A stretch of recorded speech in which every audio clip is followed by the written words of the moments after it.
Mais um dia para agradecer e fazer acontecer, mais uma conversa, mais um depoimento, mais uma história para contar, mais uma mulher incrível para poder passar a sua história aqui no meu canal. Sejam bem-vindos mais uma vez, mais um episódio.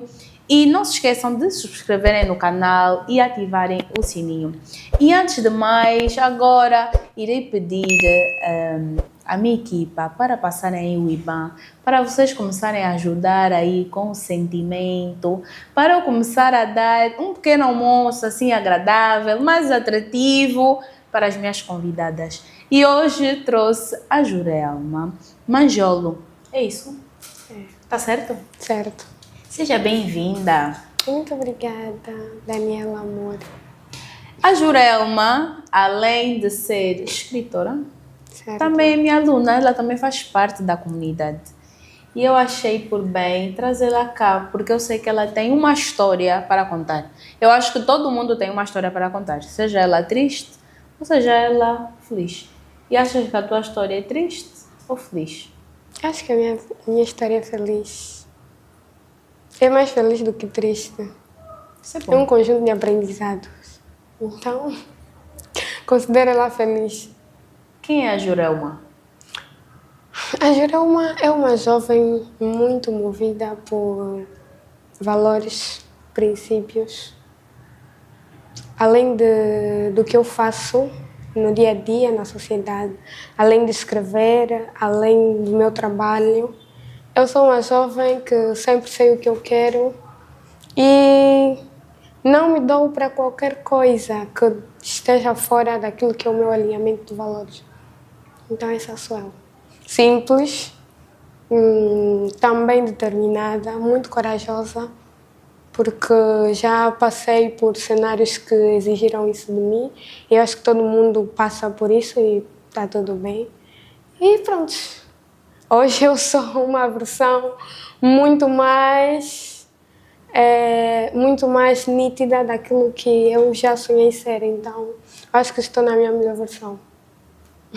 Gostei dessa resposta. Obrigada. Além de escritora, qual é o trabalho que está a exercer? Além de escritora, sou gestora comercial de seguros. Trabalho com a Viva Seguros e pronto, sou comercial. E nesse momento está com quantos anos?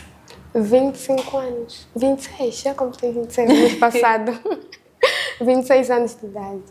Ainda estuda? Não? Não, de momento não. Como posso dizer? Terminei a faculdade, já sou licenciada, porém os estudos não param. Então, quando alguém me pergunta se ainda estudo, acho que o estudar para mim é uma continuidade, mas já sou formada.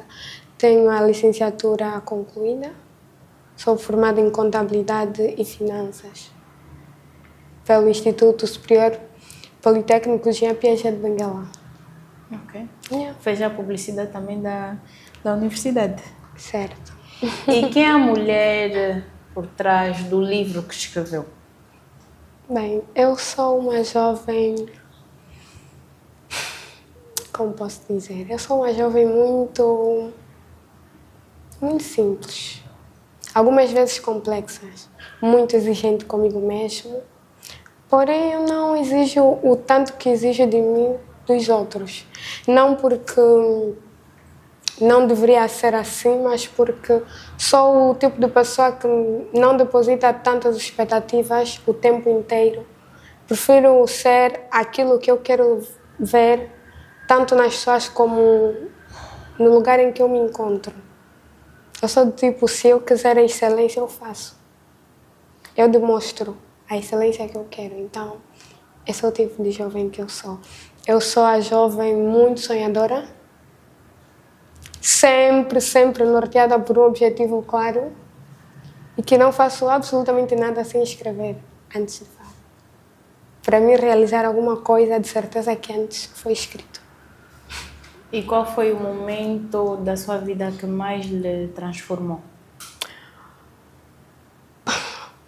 Passei por vários momentos, mas dentre todos os momentos que, de certa forma, estimularam alguma transformação em mim, Porque eu acredito que todas as fases da nossa vida trazem um aprendizado e, na maioria das vezes, o aprendizado nos moldam, quase sempre, quando são bem absorvidos. No entanto, o momento que mais me transformou foi o período em que eu estive doente, ou estava doente, melhor dizer. Isto de 2020 a 2023 a 24.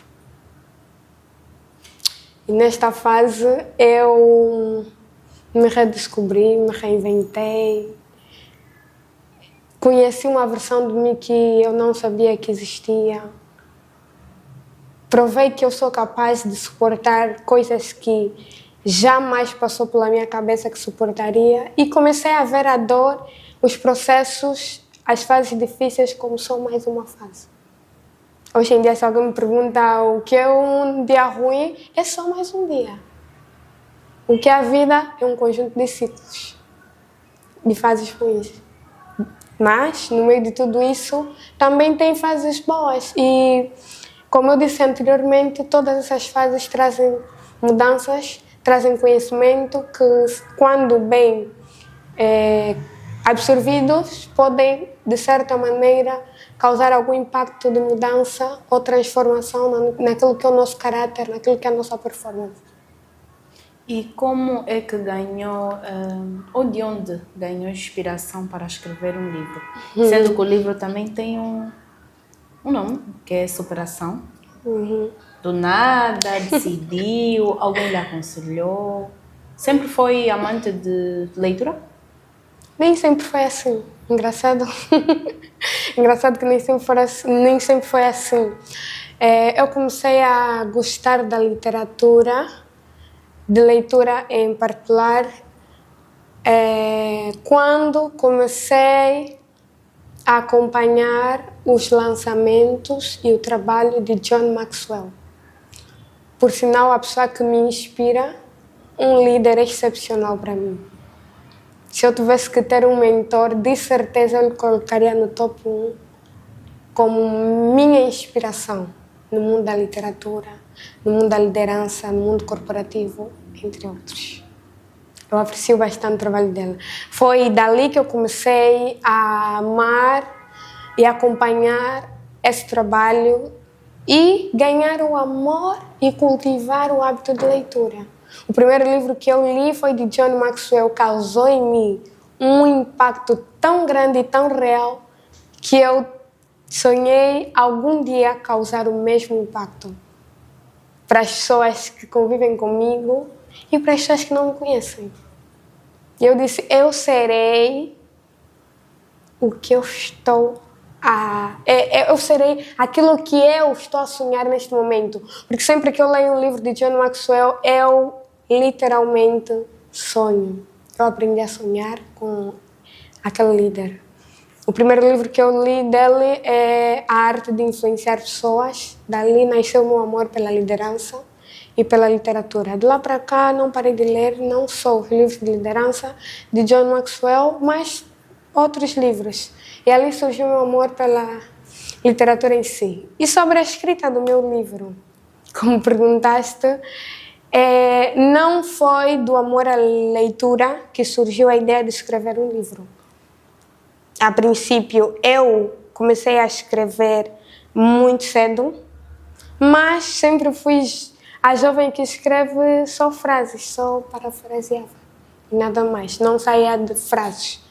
Isto já desde 2015, a minha adolescência, e nunca passou pela minha cabeça assim que me tornar escritora ou escrever textos mais impactantes, mas eu sabia que era capaz de escrever algo que pudesse causar algum impacto, porque a minha vida inteira foi norteada por desafios. Eu sempre, assim, no meu dia a dia, traço um objetivo, seja ele escrito ou pensado, e logo procuro executar. Procuro me desafiar a isso. Então, de 2015 para cá, não passou pela minha cabeça, até 2020, não passou pela minha cabeça me tornar escritora. Em 2020, quando eu estava a viver um processo extremamente doloroso, porque eu sou uma sobrevivente do câncer. Quando eu descobri que estava naquele cenário de muita dor, muito sofrimento, eu tinha em mente que tenho objetivos a cumprir. E o meu objetivo até então era somente performar na minha vida acadêmica. Eu queria muito terminar o meu percurso acadêmico com excelência, tal como eu terminei no ensino médio. Já agora eu fui uma das melhores. E sempre me propus a estar entre os melhores, desde muito cedo. Não porque exigiam muito de mim, os meus pais, não. Mas sempre quis me destacar naquilo que eu faço de uma ou de outra maneira. Mas um destaque não impulsivo, do tipo, eu quero competir a todo custo, não. É para mim mesmo. Eu olhava para mim e eu sempre disse, eu posso oferecer mais. Será que não posso oferecer mais? Sempre me questiono dessa maneira. Será que ainda dá para fazer mais do que isso? E a minha vida inteira foi nesses moldes. Então, em 2020, eu comecei a escrever textos. Saí de frases para textos. Eu escrevia textos num caderno que lembro que me foi ofertado por um amigo em 2019, quando eu entrei para a faculdade. E pronto, eu peguei aquele caderno, foi uma oferta de um amigo muito especial e disse, daqui em diante vou passar a escrever textos. Textos que me inspiram, textos que talvez me promovam, seja de aprendizado ou não, mas vou passar a escrever textos. E comecei a escrever textos. Em 2021, quando eu fiz a minha primeira cirurgia, estava internada, decidi que eu iria levar aquele caderno comigo, no hospital, em todos os lados onde eu fosse, eu levava aquele caderno. E sempre que eu parava e me sentia muito mal, eu escrevia alguma coisa diferente. Até então, ainda não era a ideia de um livro, mas eu estava a escrever de forma contínua e insistente. Eu sempre escrevia, desenvolvia temas que Deus colocava em meu coração, literalmente, porque eu não sabia que seria capaz de escrever alguma coisa que provocasse algum impacto para outras pessoas ou para mim mesmo. Porém, Deus, em todo esse processo, me ensinou. Eu digo me ensinou porque eu não entendia muito ou nada de literatura, posso assim dizer. Não entendia de enquadramento lógico, não entendia de sequência lógica, não entendia várias outras coisas que a literatura exige, que hoje eu entendo perfeitamente, porque passei por um processo que exigiu, porém eu escrevia, de uma outra maneira eu escrevia. E aquilo foi surreal para mim. Já considero uma graça. Eu olho para aquilo e falo, foi uma graça, porque eu não faria. Então, eu tinha 20 anos quando comecei, 21 anos quando intensifiquei esse processo de escrever. Aos 22 anos, depois de passar por vários outros momentos, que eu prefiro não descrever porque não sou de falar muito da minha vida pessoal, depois daquilo, eu decidi que queria tornar aquilo mais sério. Eu olhei para minha mãe e disse, mamãe, eu quero escrever um livro. A minha mãe olhou para mim e disse, tu queres escrever um livro? Eu respondi, sim, eu quero escrever um livro. Eu quero escrever um livro porque tudo que estou a passar está a me mudar. E eu preciso que as pessoas entendam o que Deus está a me fazer entender através de todo esse sofrimento. A minha mãe chorava o tempo inteiro. E a minha mãe olhou para mim e disse, se você acredita que podes escrever um livro, escreva um livro. Eu estarei aqui para te apoiar. E eu disse, se a mamãe me apoia, mais ninguém precisa me apoiar. Porque eu vou escrever um livro para honrar todo esse esforço que tens feito por mim. E eu decidi então que eu iria escrever um livro. E comecei a levar aquilo de forma mais séria para mim. Lembro que quando eu comecei eu não tinha nenhum computador. Eu não tinha um smartphone. Eu escrevia num caderno que o meu amigo me ofereceu. E dali surgiu a ideia de escrever um livro. Eu não tinha um título em mente, eu não tinha uma ideia definida, mas eu sabia que iria escrever. A princípio, a ideia era só escrever tudo aquilo que eu aprendi ou que eu ia aprendendo enquanto eu vivia aquele processo doloroso. A visão que eu carregava naquela fase e tudo aquilo que poderia me ajudar a sair daquela fase, eu escrevia. Por exemplo, eu não falava... sempre que eu passava por uma fase muito difícil, sempre que eu entrava para o bloco operatório, por exemplo, eu falava, eu vou e volto. Porque eu tenho um sonho. Então, se eu morrer, ninguém vai realizar. Então, eu preciso ir e voltar. E eu voltava do bloco. Passaste por quantas cirurgias? Eu passei por 3 cirurgias até então. E em todas elas eu levei vários e diferentes aprendizados. Mas não foram só aprendizados. Não foram só aprendizados. Também levei sequelas, cicatrizes, dores. Mas tudo isso, graças a Deus, como sempre, porque eu não me imagino por exemplo, acreditar que eu seria capaz ou que eu sou capaz de fazer alguma coisa sem em frente de mim colocar Deus. Porque em todas essas fases eu vivi e eu testemunhei a existência de Deus na minha vida. Se antigamente eu era simplesmente crente e ouvia falar que existe um Deus, naquela fase eu conheci esse Deus na minha vida. Porque ele se materializou em todo esse processo na minha vida. Eu tive a pessoa mais importante da minha vida, Deus e a minha mãe. O meu pai também estava lá, eu sempre exalto isso. Mas se eu tivesse que descrever alguém como modelo, como exemplo do que eu escrevi, do que eu vivi, eu diria que a minha mãe é essa pessoa. O exemplo de superação que eu sempre me espelhei é a minha mãe. Então, nesse processo todo, eu tive as 2 pessoas mais importantes, as 3, com o meu pai. Deus, a minha mãe e o meu pai. Então, eu sabia que poderia muito bem acreditar na minha recuperação, acreditar na realização do meu sonho. Eu fui e voltei em cada processo. Eu fui e voltei.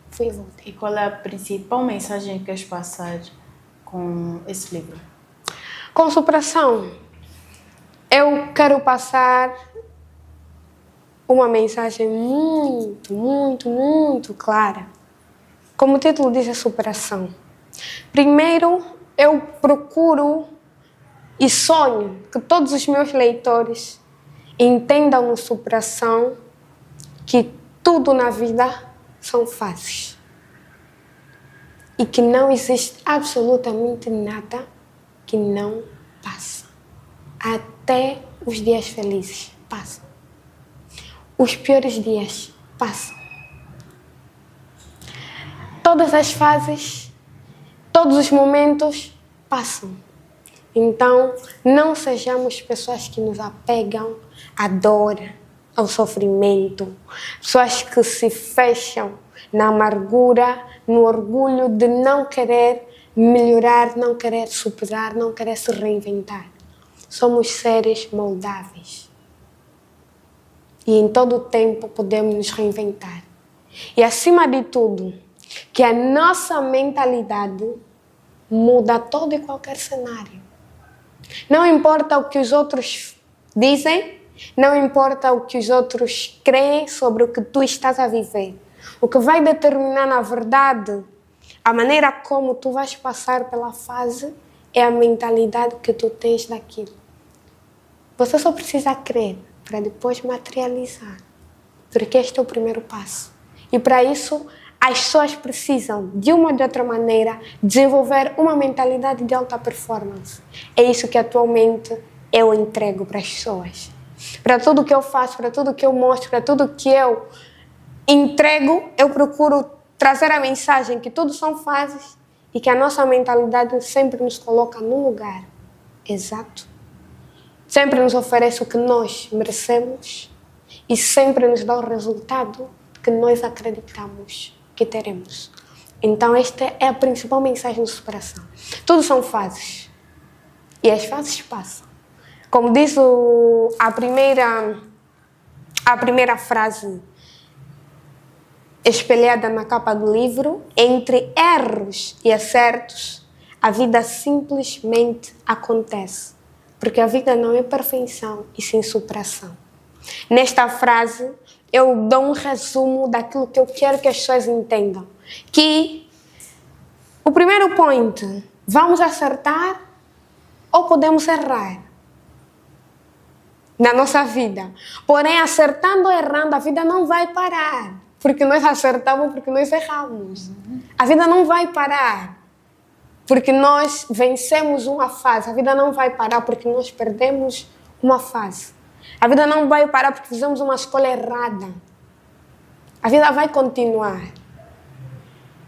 Porém, na segunda parte da frase eu digo, a vida não é perfeição, isso é superação. Então, partindo desse pressuposto, é que eu convido os meus leitores a entenderem que podemos sempre ressignificar, superar e melhorar qualquer que seja a nossa decisão, seja ela boa ou má. Podemos sempre ressignificar e melhorar. Então, não se feche, porque tu podes superar isso. Podes superar a tua fase ruim, podes superar a tua instabilidade, podes superar o dia mau, podes superar a situação financeira em que te encontras. Tu podes superar tudo. Se tu acreditares que é só uma fase e que dali a vida continua e tu podes mudar a situação em que te encontras. É isso. Muito forte. E quando é que descobriste que tinhas anemia falciforme? Desde a minha nascença, desde quando eu nasci. Eu convivo com isso há muito tempo, por sinal. E como lidas com isso? De forma natural. Não me reprimo. Não me sinto diferente. Não me sinto especial. Me sinto uma jovem normal, porque eu tenho uma vida normal. Óbvio que exige uma performance, uma mentalidade para os dias difíceis, porque existem aqueles dias que você precisa entender que sim, precisas te cuidar mais, precisas investir mais, precisas se limitar em algumas coisas, porém, eu tenho uma vida normal. Totalmente normal. Tirando aqueles dias em que eu tenho que lidar com o olhar das pessoas, porque as pessoas olham, as pessoas comentam, algumas até criticam, o que é normal. Eu lido com isso desde a minoridade. E considero isso normal. Hoje em dia eu entendo que é o normal do ser humano questionar, muitas das vezes não entender, porque não vive, ou porque se calhar nunca teve ou sentiu a necessidade de entender. Muito normal. Então, a única coisa que eu cuido com maior atenção, que eu foco, é o que eu posso fazer, o que eu posso mudar. E o que eu posso mudar é a minha reação, é o que as pessoas trazem. Se alguém fazer um comentário abusivo sobre a minha situação, sobre mim, ou sobre algum cenário em que eu estou a viver no momento, o que eu posso controlar disso é o meu posicionamento, a minha resposta. Então eu não posso me desgastar porque alguém não entende a minha situação. Sim. Então levo de forma natural. Lido com isso de forma natural. Entendo que é o normal da vida. Não que não teve aqueles dias que me senti mal, que me questionei. Esses dias sempre vão existir e é inevitável na vida de todo mundo. Todo mundo passa por esses dias. Quem nunca? Eu sempre faço essa pergunta. Quem nunca passou por dias de questionamento, dias de tensão, dias de insegurança, incerteza? Quem nunca? Mas agora, eu fim? Não! Então, o que tu podes controlar é a tua reação atual. Porque o momento mais importante da nossa vida é o agora, é o hoje. Porque é no hoje que você pode mudar qualquer resultado que tu tens tido ou que tiveste até então. E se tu não focares no hoje, aproveitares, moldar aquilo que é o teu posicionamento, as tuas ações, provavelmente já não vais alcançar o que tanto sonhas ou o que tanto esperas. Porque provocações, desentendimento de outras pessoas, do mundo em geral, tu deves esperar o tempo inteiro. Porém, então, o teu posicionamento sempre vai te separar dos demais. Sempre vai distinguir o teu resultado. E hoje eu levo tudo nessa perspectiva. Quais foram os maiores desafios emocionais e físicos que já tiveste? Bem, é uma pergunta muito forte. Já passei por vários. Eu sempre digo isso porque realmente já passei por vários desafios emocionais e físicos. Porém, tem sempre aqueles que marcam a nossa trajetória, a nossa vida. Até então, o primeiro desafio físico, vou começar pelo desafio físico, que mais marcou a minha trajetória até então, foi aprender a me olhar do mesmo jeito, como antes. Aprender a me olhar do mesmo jeito como antes, com empatia, com normalidade. O tempo inteiro eu vivia numa bolha, onde entendia que para mim tudo era perfeito. Eu era perfeita nessa bolha. Cresci sendo elogiada o tempo inteiro. Tu tens uma pele lisa, tu tens um rosto lindo, um sorriso brilhante. Quando eu passei pelas situações que eu passei do câncer, isso mudou. Mudou muito. Se tivesse que fazer uma classificação, seria da água para o vinho. Ou do vinho para a água. Agora imagina.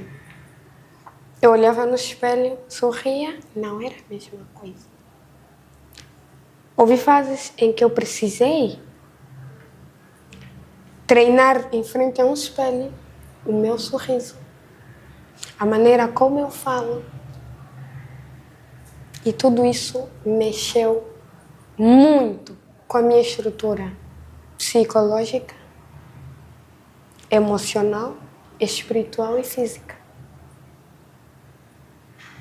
Então, para mim, aquilo significou um recomeço profundo, total, absoluto, poderia eu dizer. Porque eu tinha que, primeiro, aprender a conviver com uma cicatriz que eu não nasci com ela, mas que existia. E eu olhava para aquilo, era uma marca que significava fragilidade para mim. Porque eu sabia que as pessoas iam perguntar, as pessoas iam julgar e algumas até iriam zombar. Eu entendia isso. E eu lembro como se fosse hoje, lá em 2020, na minha primeira cirurgia, o meu médico, antes de tudo isso, depois de me dar o diagnóstico, ele olhou para mim, eu já era maior de idade, e conversou comigo. Olhou bem firme nos meus olhos e disse: Joelma, você não vai voltar a ser a mesma pessoa. Tu estás disposta a correr esse risco? Era uma pergunta que exigia muito, mas muita reflexão para mim. Mas, acima de tudo, uma decisão. Porque nós não vivemos só de reflexões. A vida são um conjunto de decisões. Eu precisava tomar uma decisão naquele instante, porque eu não tinha uma vida inteira para pensar. Eu não tinha. Eu tinha só aquele instante, uns poucos minutos para decidir se eu queria correr o risco. entre morrer, lutar, sobreviver e não voltar à mesma pessoa. E eu tinha que tomar uma decisão. E eu tomei a decisão de correr o risco. Era um preço alto demais para mim pagar naquela fase. Primeiro porque eu estava a sair da adolescência e entrava para a juventude. Era tudo muito recente. Eu me sentia muito incapaz, muito criança. Principalmente porque a vida inteira eu tive pessoas ao lado de mim que me ajudaram a tomar decisões, que me instruíram, que me apoiaram. Mas naquele momento era só eu e mais ninguém que poderia parar, pensar, decidir. Nem mesmo os meus pais podiam decidir por mim, porque eu já era maior de idade. Já tinha 20 anos. Não, toda e qualquer coisa que seria feita em mim, eu tinha que autorizar primeiro. Então agora pensa, autorizar a mudar o teu rosto, a tua estrutura. E entender que se algo correr errado, você autorizou. Então aquele foi o momento em que realmente mais mexeu comigo, em termos físicos, psicológicos e emocionais. Mas, como tudo são fases, passou. Hoje é só mais uma lembrança. Durante essa fase, muita gente afastou-se de ti? Ou achas que tiveste apoio de todo mundo, além dos teus pais? Além dos meus pais, eu tive sim apoio de muita gente. Eu tive apoio dos meus amigos, alguns colegas. Porém, eu é que me afastei das pessoas. Era justamente o inverso. Por que te afastaste das pessoas? Eu passei por uma fase de depressão profunda. Porque eu precisava internalizar, entender, aceitar e viver aquela nova fase. E isso não era fácil. Para uma jovem de 20, 21 anos, que estava no auge, no início de tudo, de quando nós entramos para a juventude, nós viemos com um monte de expectativas, daquilo que nós queremos, sonhos. E na altura o meu maior foco era os meus estudos. E nem isso eu podia focar em condições. Teve fases que eu me vi obrigada a parar, mas a parar com tudo mesmo. Deixei de trabalhar, porque eu comecei a trabalhar muito cedo, graças a Deus. Comecei a negociar muito cedo, graças a Deus. Eu já vendi, com 18 anos, eu já vendia, já fazia negócio de decoração, pastelaria eu já fiz, já pegava roupas. Em Luanda, outras províncias, vendia. Comecei muito cedo. E talvez isso é que me fez entrar numa depressão profunda, porque depois de já ter feito tanta coisa no início da minha juventude, parar para mim significava morrer. Porque eu era uma jovem que o tempo inteiro estava em movimento. E para quem está acostumado a correr, o parar significa retroceder, algumas vezes. E eu entendia desse jeito. Mas hoje eu já não vejo desse jeito. Hoje, se eu precisar parar, eu entendo como um recomeço, uma reestruturação, um realinhamento. Porque às vezes é mesmo necessário. Percebes? Mas naquela fase, eu não via desse jeito. Eu via como acabou. Não tenho mais como focar nisso, não tenho como focar naquilo. Eu nem sei o que será do futuro. Era uma incerteza total. Então, era muito difícil gerir. Eu preferia, de verdade, ficar sozinha. Mesmo quando você se afasta com o intuito de apoiar, tens que ter muita maturidade, tens que amar muito a pessoa para depois dessa fase continuar na vida dele. E eu vi esse cuidado, eu vi esse amor por parte de amigos que continuam na minha vida até hoje. Eu tive esse apoio. Eu tive amigos que oraram por mim, mesmo distante, não deixaram de ligar para os meus pais, para as minhas irmãs. E mesmo eu não querendo essas pessoas por perto, eu desprezava mesmo as pessoas. Os meus amigos que queriam estar ali, acompanhar tudo, mas eu não deixei. Eu só queria eu e a minha mãe. Para mim, a minha mãe era o meu mundo e mais nada, continua sendo. Óbvio. Porém, era a pessoa mais importante. Depois da minha mãe, o meu pai e a minha irmã. Eram as pessoas mais importantes. E eu considerava que era tudo que eu precisava na altura. Eu já tinha Deus, porque eu fico com essa certeza o tempo inteiro. E depois deles, eu tinha as pessoas que eu mais amava. Então, eu tinha a vontade que eu precisava para superar aquilo tudo. E também eu escolhi optar por esse caminho porque eu percebo que nem sempre as pessoas que estão conosco nas fases ruins estão ali porque realmente se importam.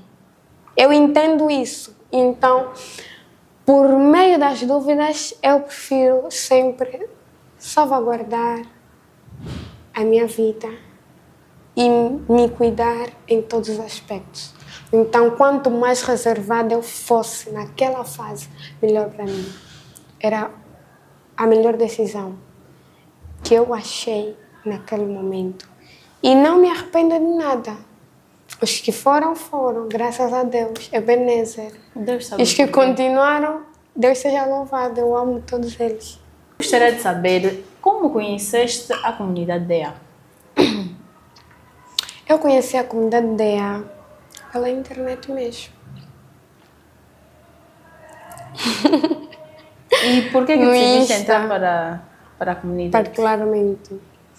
Decidi entrar pela comunidade, primeiro, porque me identifiquei com a comunidade. Eu gosto de sentir que existe um lugar onde as pessoas são acolhidas de uma ou de outra maneira. E como jovens, como mulheres, como pessoas, é sempre bom sentir que em algum lugar existe uma rede de apoio que nos impulsiona na melhoria, seja no desenvolvimento, seja em mudanças, seja no apoio mútuo, em problemas, dificuldades. Então, eu vi nessa comunidade e senti essa energia. Então, eu me identifiquei muito com aquilo que eu busco. Eu busco evolução, eu busco mudanças o tempo inteiro, eu busco me reinventar o tempo inteiro e eu percebi por que não. Me alinhar ou sentir que em algum lugar eu posso encontrar uma rede de apoio, onde existam mulheres diferentes, com personalidades diferentes, mas que, obviamente, buscam a mesma coisa, melhoria em alguma coisa, apoio, evolução, mudança. Então, é algo que transmite aquilo que eu busco. Então, eu vou vibrar nessa energia. Por que não? E lá fui eu. Por outro lado, porque a própria Daniela Amor também transmite esta energia de apoio, de evolução. Então, me senti identificada com o teu conteúdo, de ajudar, principalmente jovens da nossa geração. E para mim, tudo aquilo que ajuda os jovens da nossa geração a cultivar uma mentalidade de alta performance, eu abraço.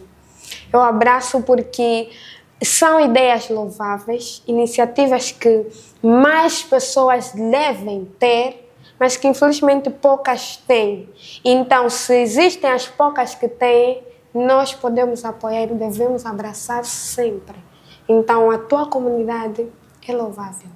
E se eu tiver que dizer alguma coisa, continue, porque você está fazendo um trabalho excelente. Obrigada. Por nada. Minha aluna do coração.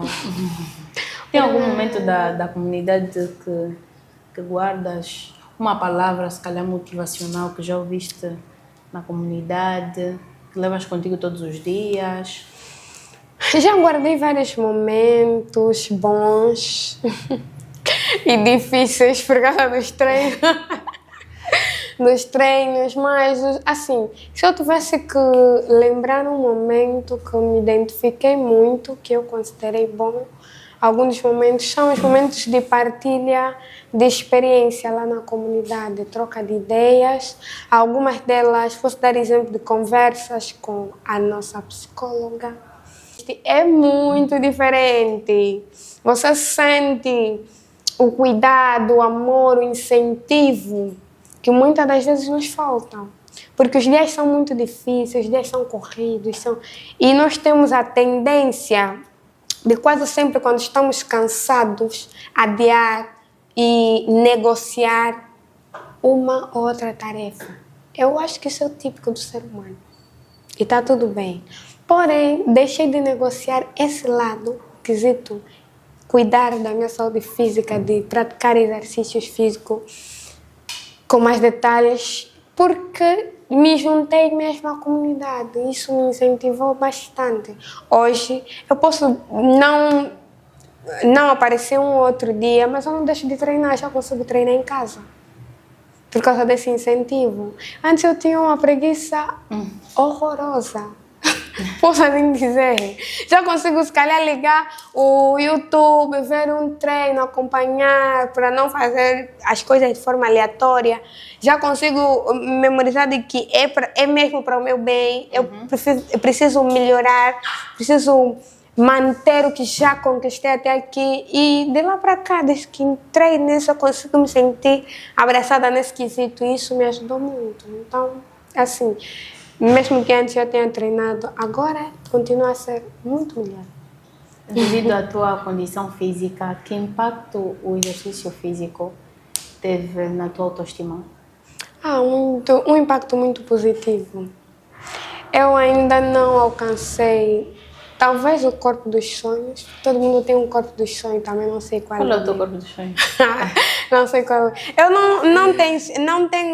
não sonho em ter um corpo muito avantajado ou ser grande, cheio de curvas, não.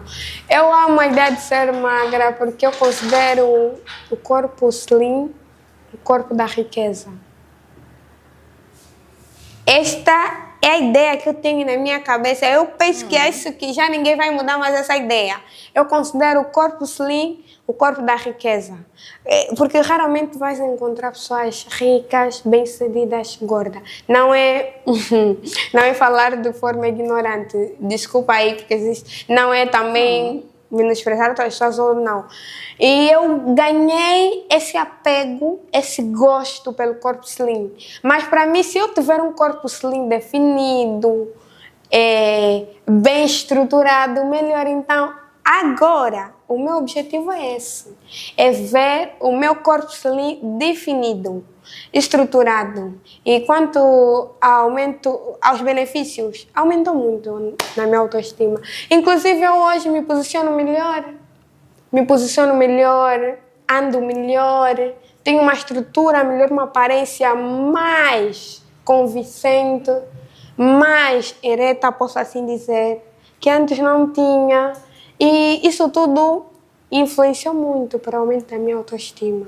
E claro, se eu hoje voltei a gravar, ter coragem de gravar, também isso influenciou, porque antes eu literalmente não me via ligar uma câmera e gravar, falar, mas agora eu já consigo. Primeiro porque encontrei a postura que eu gosto, que eu quero, que me sinto confortável. E segundo porque já tenho a autoestima de que precisava para fazer isso. E antes eu não tinha. Então, super contribuiu para o aumento da minha autoestima. O que normalmente fazes quando tens medo ou insegurança? Eu faço o que eu tenho medo. Não sei se percebeu a minha resposta. Mas quando eu tenho medo de alguma coisa, eu faço o medo. eu torno o medo real. Como eu posso dizer? Porque hoje em dia eu entendo que eu não vou conseguir superar nada, absolutamente nada, que eu tenho medo se eu não realizar. Por exemplo, antigamente, tipo, de 2024 para 2025, jamais veria Joelma Manjolo em frente de uma câmera a falar alguma coisa. Neguei reportagem da TPA, já neguei vários convites da rádio, porque naquela fase eu tomei a decisão que eu não voltaria a me expor para rádio alguma, para televisão alguma, para coisa parecida. Inclusive na minha última cirurgia, me ofereceram uma reportagem completa para falar da minha história. Porque eu fiz uma cirurgia extremamente difícil e, por sinal, a única e primeira cirurgia feita em Angola. Então, muita gente se interessou por isso. O hospital, o governo, muita gente queria que eu desse isso assim de bandeja. Mas eu neguei porque, assim, era a minha fragilidade, era meu medo. Era o medo que eu tinha. E eu me fechei a 100% para câmeras, tanto que os meus conteúdos passaram a ser só voltados à literatura, só escrita, só frases, nada além disso. E se eu publicasse alguma coisa, também eu raramente publicava fotografias minhas, porque era um medo meu. Então, quando é que eu percebi que eu precisava mudar esse cenário? Quando eu entendi que o medo se supera com ação. Você não vai superar jamais nenhum medo enquanto você não fazer. Então, eu peguei no meu telefone. O primeiro passo foi melhorar a qualidade do telefone que eu tinha, literalmente, porque isso ajudaria muito. Ajudaria muito a superar aquele medo de câmera. Então, eu trabalhei, lembro como se fosse hoje, quando eu comprei o meu primeiro iPhone, porque eu passei a comprar meus telefones, acho que em 2022. E já disse que comecei a trabalhar muito cedo, né? Sim, e de lá para cá, nunca mais a minha mãe comprasse assim, pegando dinheiro para comprar um telefone ou um equipamento. Eu passei a patrocinar isso para mim. E todos os outros equipamentos que eu usava era por minha conta. Eu trabalhava, comprava, fazia, era tudo nesses moldes. Então, melhorei a qualidade de imagem, porque eu precisava, e comecei a treinar em particular. Na verdade, eu sempre falei muito, e nunca foi um problema para mim falar, me comunicar, expressar ideias, trocar ideias, ou falar em público. Nunca tive esse problema. Mas agora, falar diante de uma câmera era uma coisa completamente diferente, e um bicho de sete cabeças para mim era um medo, uma fragilidade também que eu tinha. Principalmente porque depois da minha cirurgia eu senti que eu não era a mesma pessoa. Então, lá eu fui, comecei a gravar sozinha. Eu gravava e me ouvia, me assistia, não publicava, de jeito algum. Eu simplesmente estava em frente da câmera porque o meu medo era a câmera. Não que as pessoas vissem o que eu estou a gravar, porque eu precisava fazer. Então, eu passei um bom período só a gravar, até que eu ganhei a coragem, acho que no final do ano passado, de publicar o meu primeiro vídeo. Voltei a publicar. Publiquei o meu primeiro vídeo, as pessoas gostaram, apoiaram, não me senti julgada, não me senti criticada, e eu percebi que aquilo era um medo banal. Desde então, eu percebi que eu podia ser eu mesma em frente de qualquer câmera.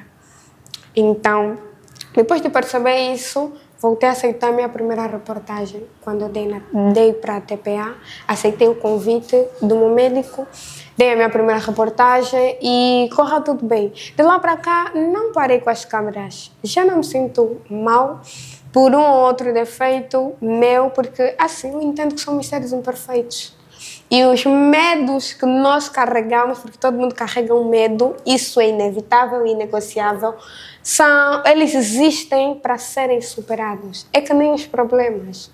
Os problemas existem para serem superados. Essa frase você vai encontrar com alguma constância no meu livro. Os problemas existem para serem superados. Tem um tema que fala sobre resolução de problemas, solução de problemas. Assim, problema é que nem medo. Você só supera resolvendo, vivendo ele. Do contrário, você não supera. Então, é essa visão que também despertou em mim e me ajudou a superar os meus medos. Tirei um aprendizado. Muito bom! Produção, por favor, tenho aqui um presentinho, uma lembrancinha para ti.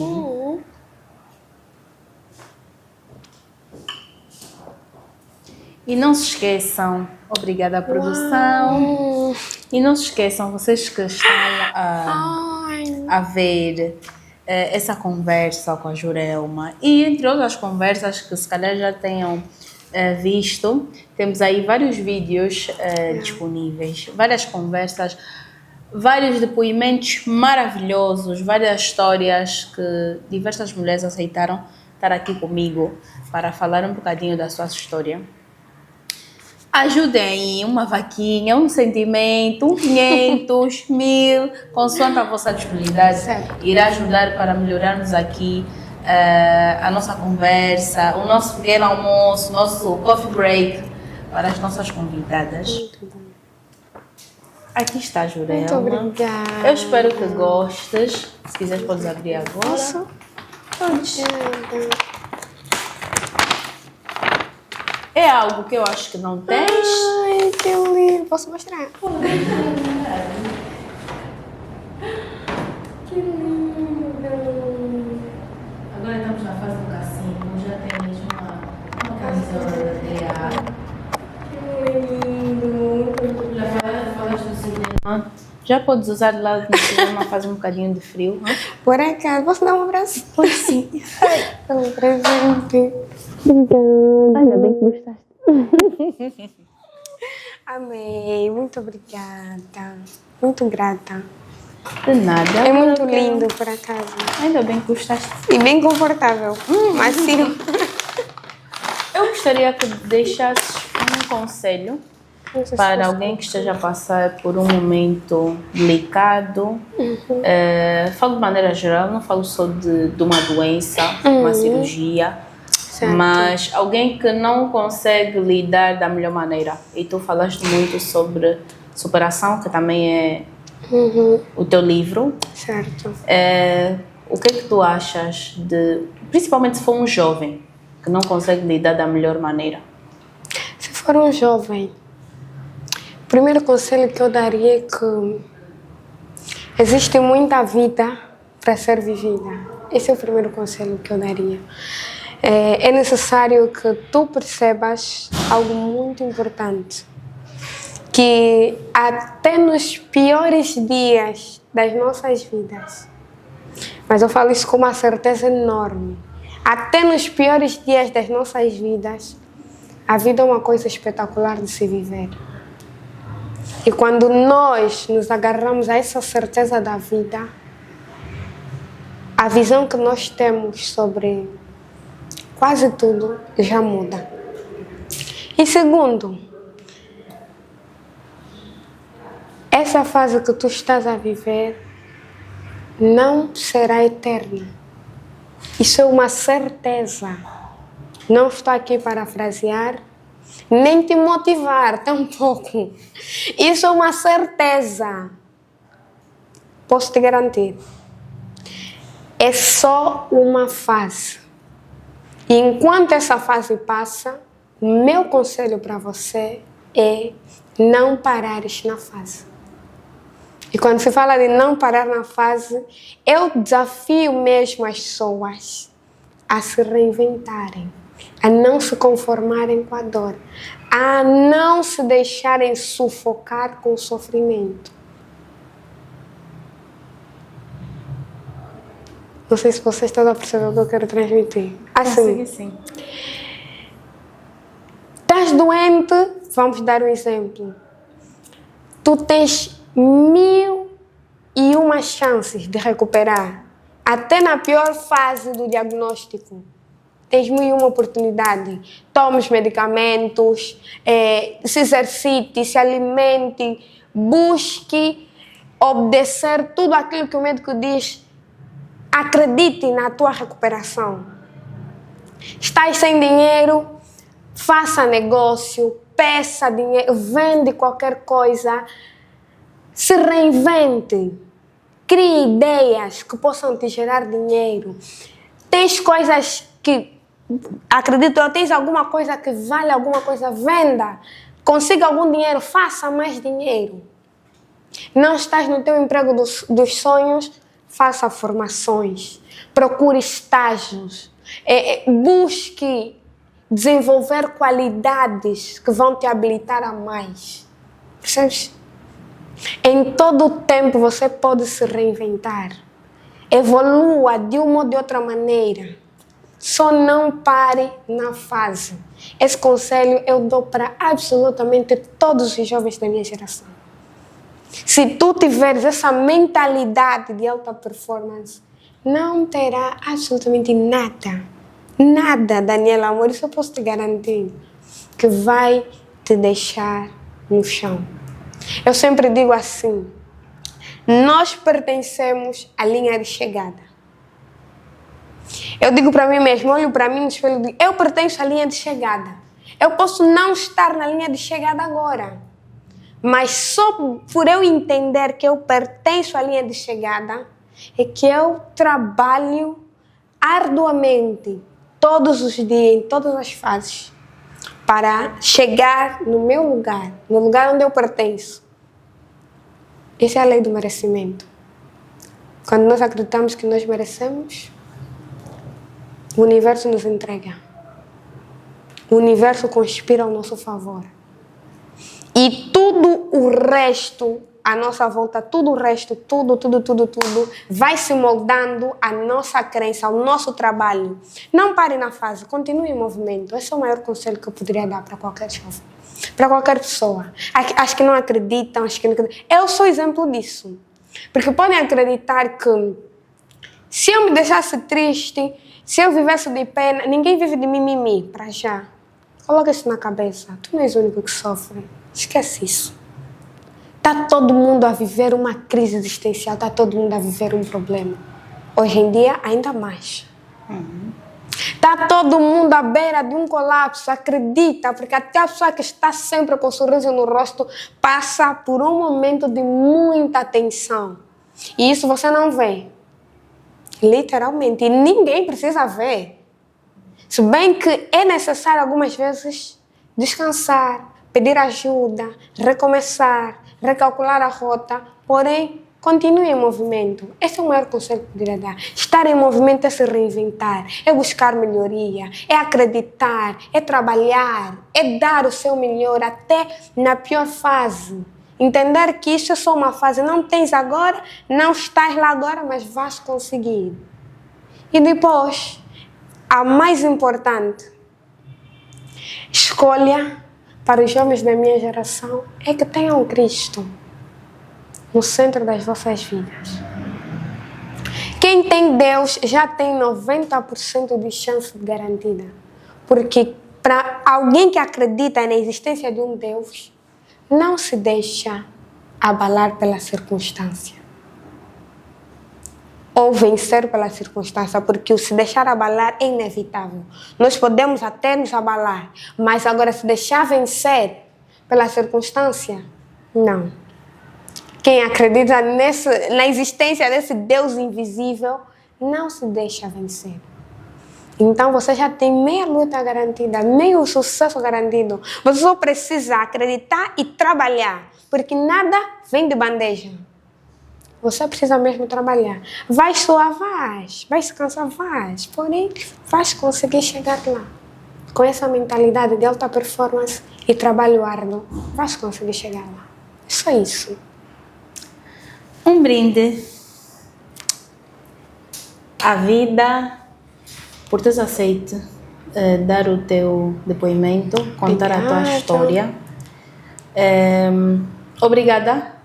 Tirei um aprendizado. Deus irá te abençoar muito. Digo muito. E fico muito feliz por saber que és minha aluna. Por saber que tens uma história linda, como tu disseste no princípio. Não é triste. Não. É uma superação e é uma motivação para muita gente. Obrigada. Então, obrigada. Obrigada, foi um prazer. E é isso, chegamos ao final. Fiquem atentos que em breve teremos mais um episódio, mais uma mulher para contar a sua história, a sua evolução. Será que sim? Será que não? A sua vida pessoal, profissional.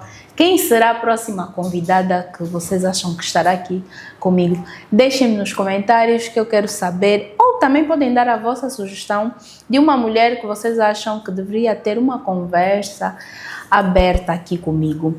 Não se esqueçam de ativar